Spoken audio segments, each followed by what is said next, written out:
On the 17th day of Donald Trump's war with Iran, he openly pleaded with America's allies to help him reopen the Strait of Hormuz, which, while also claiming he doesn't need anybody to help him get that done. Watch this. We strongly encourage the other nations to get involved with us and get involved quickly and with great enthusiasm. I have that from a number of them, and I'd like to say their names, but frankly, I don't know if they would want me to or not, because maybe they don't want to be targeted. Numerous countries have told me they're on the way. Some are very enthusiastic about it, and some aren't. Some are countries that we've helped for many, many years. We've protected them from horrible outside sources, and they weren't that enthusiastic. And the level of enthusiasm matters to me. My attitude is, we don't need anybody. We're the strongest nation in the world. We have the strongest military by far in the world. We don't need them. But it's interesting. I'm almost doing it in some cases, not because we need them, but because I want to find out how they react. Because I've been saying for years that if we ever did need them, they won't be there. Not all of them, but they won't be there. Confusing? This comes after President Trump threatened our NATO allies if they didn't help us. In an interview with the Financial Times on Sunday, Trump said NATO faces a, quote, very bad future if our allies don't help with the Strait of Hormuz. And according to the Wall Street Journal, those very comments came as Trump and his team were imploring other countries to get on board and help with the strait and tamp down this energy crisis. The Journal also reported that Trump was well aware of the risk that Iran could close the strait if the U.S. attacked. That is according to people with knowledge of the discussions. But he decided to do it anyway, saying that Iran would back down before closing the strait. But of course, you're here now, and that is the opposite of what happened. According to AAA, right now, the average cost of a gallon of gasoline is up 79 cents from 4 weeks ago. Meanwhile, the strikes are ongoing in the Middle East. Today, an Iranian drone attack took place at a Dubai airport, and it lit a fuel tank on fire. Also, Israel said it would keep hitting Iran as long as it needed. Some think Israel is preparing for a full ground invasion of Lebanon to take on Hezbollah. At this point, Israel says it is only limited ground operations, and that's what they have underway. And earlier today, U.S. military officials did confirm to MS Now that around 200 American service members have been injured so far in the war. Those injuries occurred in 7 different countries across the Middle East. That, of course, is in addition to at least 13 service members that we know of who have been killed. And yet, despite all of that, the president still seems to be looking ahead to another possible military intervention. I do believe I'll be having the honor of taking Cuba. That'd be good. That's a big honor. Taking Cuba. Taking Cuba in some form, yeah. Taking Cuba. I mean, whether I free it, take it, I think I could do anything I want with it. You want to know the truth? We got a lot to get to. Let's get smarter with the help of our leadoff panel tonight. Peter Baker joins us, chief White House correspondent for The New York Times. Michael Crowley, who covers the State Department and U.S. foreign policy for The New York Times.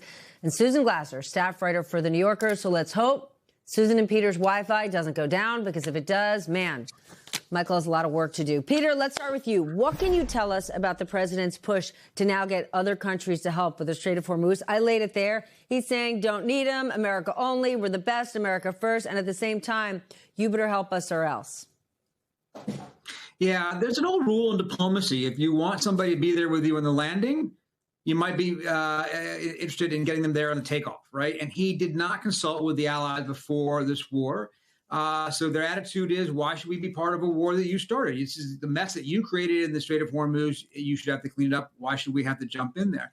And, you know, Trump obviously is going to react to this the way he has to other actions by the allies. It's going to fill his head with confirmation that he was right all along about alliances. The alliances aren't good. Rather than thinking maybe it would have been good to consult with them beforehand, his lesson he will take from this is alliances are worthless.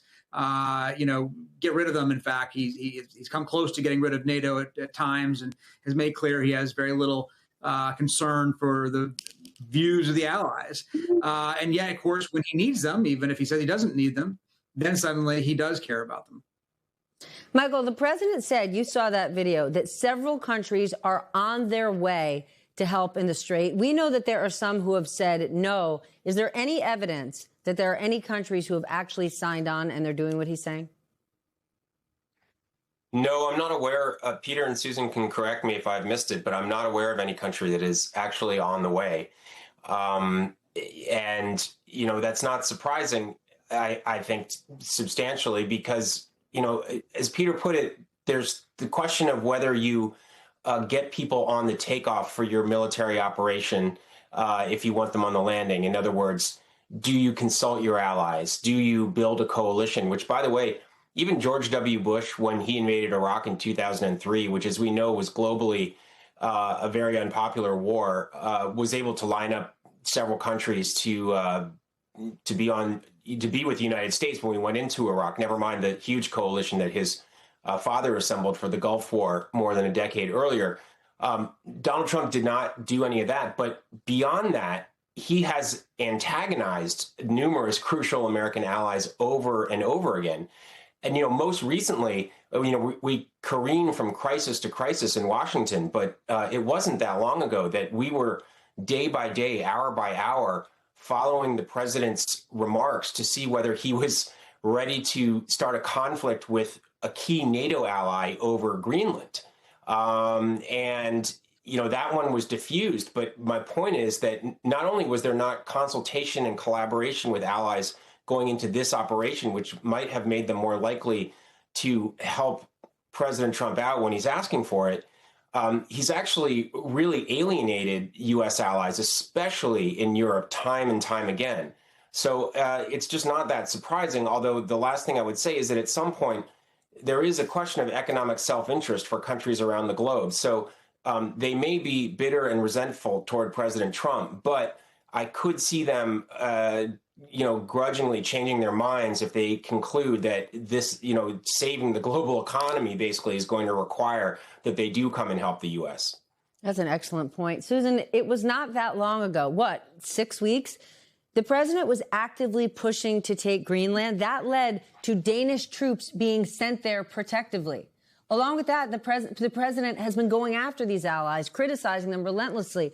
So shouldn't we be not shocked at all by their response? Well, you're right. And I'm glad Michael pointed that out, because I think it's really important to note that for many Europeans, what I heard from senior people was saying, this is a break point. You know, we've years of bullying and threats for Donald Trump. Even after all that, they really were stunned, Steph, when the White House press secretary put out a statement actually leaving open the possibility of military action against a Danish territory, Greenland. And for many Europeans, this really actually stunned them. Whether they should have been stunned or not after a decade of Trump, you know, I'll leave it to you. But what we heard very clearly was this was a break point. And so for me, I've been watching the last 24 hours of Donald Trump realizing, oh, you know, I need help, turning back to the allies. I was curious, well, will they, you know, sort of overlook it? Will it actually be that breakpoint? And I thought it was very interesting and notable that you saw allies like Germany come out right away and say, no, we're not going to sort of clean up after your war. And remember, another breakpoint that I think is also very significant for the Europeans right now is Donald Trump's decision to unilaterally lift sanctions for at least a month and possibly more on Russian oil as a way of relieving the price pressure on oil. It hasn't had that effect, by the way, but essentially Donald Trump has written a check to Vladimir Putin for billions of dollars so that he can continue to prosecute his war in Ukraine. I think Europeans were extremely distressed about this. Again, you saw the Germans, the Chancellor, Friedrich Merz, coming out publicly condemning Trump for that just on Friday. And there at the end of the weekend, after Donald Trump did that, for him to turn around like this, I think it's really notable to me that he has gone out of his way to almost guarantee that Europe would not be inclined to help him. Yeah, and couple that with the Wall Street Journal reporting that Donald Trump knew the risks with the Strait of Hormuz beforehand and chose to attack anyway. It would be entirely fair that these other countries would say, like, you saw this coming and you made a choice. Peter, we now know that there are 200 American service members who have been hurt. At least 13 have been killed. This weekend, the president defended how he used a photo from a dignified transfer in one of his fundraising emails. What kind of message is this sending to American families, many of whom have supported Donald Trump and continue to? Yeah, exactly. A lot of rank and file military supported Donald Trump, and maybe still do, in fact. But that use of that photo is, of course, unprecedented. We use that word all the time. It's overused, but there's a reason why. It's no other president would use, a moment like that, a moment of honoring those who gave their lives in service to their country, as a partisan fundraising tool. It's just unthinkable. If Joe Biden or Barack Obama had done that, of course, Republicans would have made a big fuss out of it, understandably so. It was not his ceremony. It was a ceremony for those who gave their lives and for the families who were mourning them. To make it political, shows how much the line has blurred in the last year or the last 10 years, depending on how you look at it, between what is, a function of the office and a function of political, political goals and political ambitions.